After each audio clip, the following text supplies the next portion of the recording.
all about. The lesson from California is that the world needs more than just long-term promises from governments. It needs practical action now. Justin Rolat, BBC News, the Sierra Nevada mountains.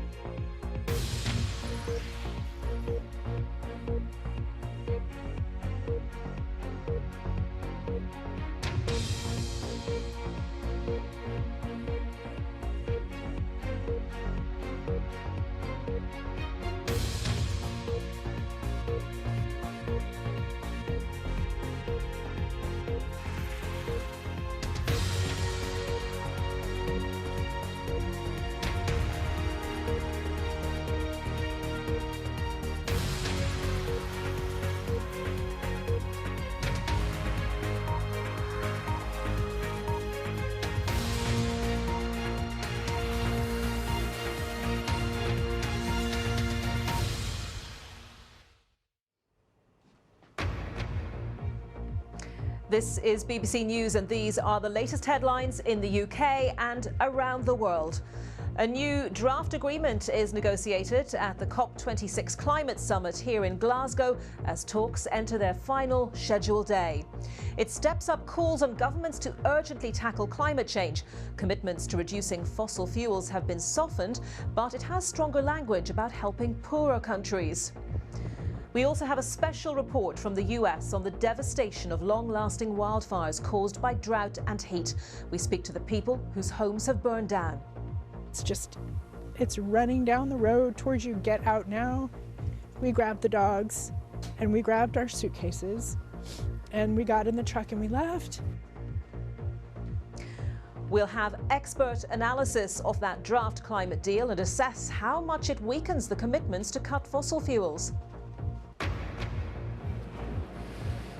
Hello, I'm Victoria Derbyshire. We're live at the Foreign Office in the rain. It's day 20 of Richard Ratcliffe's hunger strike in protest at what he says is the government's inaction to help secure the freedom of his wife from Iran. He's told us this morning he's outraged at that inaction and he's called on Boris Johnson, the Prime Minister, to keep his promise and help get his wife home.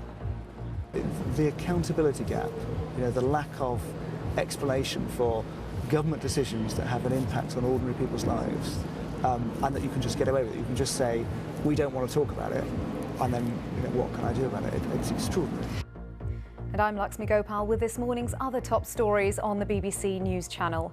Polish border guards prevent a group of women and children crossing from Belarus as migrants endure another night in close to zero temperatures.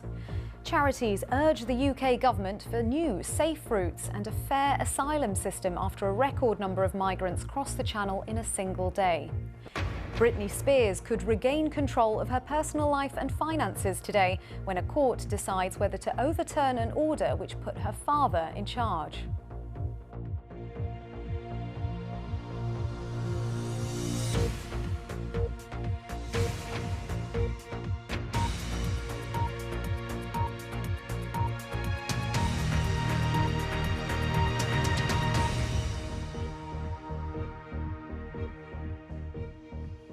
Hello and welcome back to Glasgow and our BBC News coverage of COP26, the United Nations Climate Change Conference.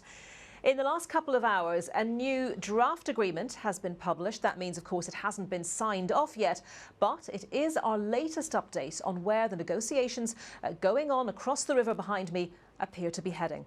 One change in the new draft is an apparent softening of government requirements to reduce fossil fuel and coal use. But there is stronger language about helping and paying poorer countries to fight climate change, and a request for countries